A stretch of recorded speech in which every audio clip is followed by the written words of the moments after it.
Okay, so we're going to go to part 2 of how to sign your athlete up for an invitational. As you can see here, you've got your days and your sessions. So if your invitational is only 1 day, it's a lot easier. But if it's 2 days, you need to make sure that you're picking events correctly. So here you can see day 1 in session 1, your athlete is eligible to swim, and day 2 in session 5, your athlete's eligible to swim. If there were other sessions your athlete were eligible to swim, Team Unify would show. But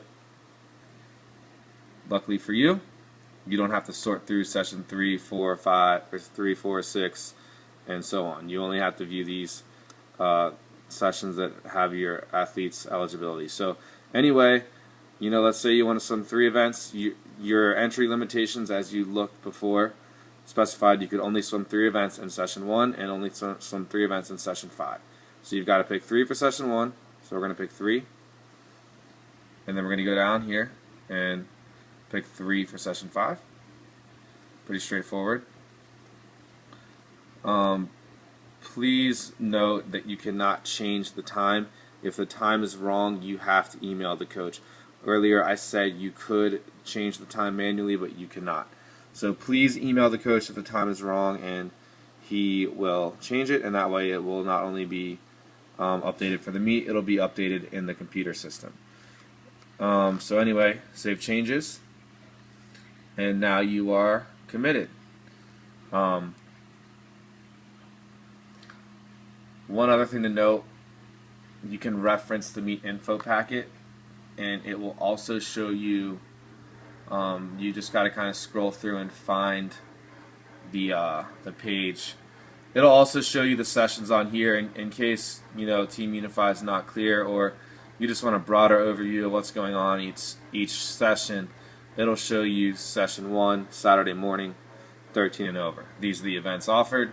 Session 2 is Saturday afternoon, and it shows there's only 1 event in session 2. Alright, so session 3 is Saturday afternoon, and it's for the 9 to 12-year-olds, and these are the events offered, and so on and so forth. And then you go to Sunday morning, and here you go. Session 5, Session 6, Session 7, Session 8. Usually it shows the warm-up time and the start time. Charger policy, general team rule, be on deck 15 minutes before warm-up starts so that we can stretch and be ready to get in on time. Alright, also big invitational, sometimes it's hard to find a lane to warm up, so the earlier we're there, the better chance we have a good lane to warm up in. And we're not trying to swim with 35 kids in a lane, because trust me, that does happen. Anyway, other information you need is on this meet info packet. You can see here, it clearly states 3 events per day. Alright, you don't really need to worry about how to enter or anything like that, okay, because you're entering through Team Unify. Anyway, let's go back to Team Unify. So you've entered your events.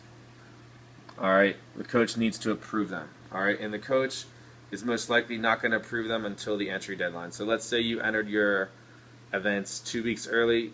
They're not going to get approved until the entry deadline, because the coach will just go through and approve everyone's at once rather than approving one swimmer at a time. It's just a lot quicker that way and a lot more efficient. Also, you need to remember that you are responsible for these entry fees. So you've entered 6 events. Alright, so let's say you want to know how much you owe. Once again, you will not be invoiced right away, so you will not be able to see how much you owe on Team Unify, but you can figure it out yourself. Alright?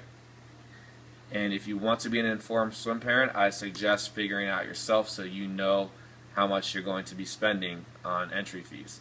Okay, so you just go back to the meet info packet and you scroll to the place where you find fees. And trust me, I always have to scroll and find it. It's always different on every packet. So it is a little bit of searching, but when money's involved, it's always good to be informed. So $5 per event, that's how much it costs per event, and there's a $5 facility surcharge per swimmer. Also keep in mind that this says $15 surcharge per swimmer if applicable. If it says if applicable, that means you don't have to worry about it, okay? But But this $5 facility surcharge per swimmer means every swimmer gets a $5, just a flat $5 fee added on to their event fees. So if you have 6 events at $5 an event, that's $30 plus this $5 facility surcharge, that's $35. If you got 3 swimmers entered and they're all doing 6 events, you're going to have $35 per swimmer. That's $105. Yes, swimming can be expensive, especially if you have multiple children.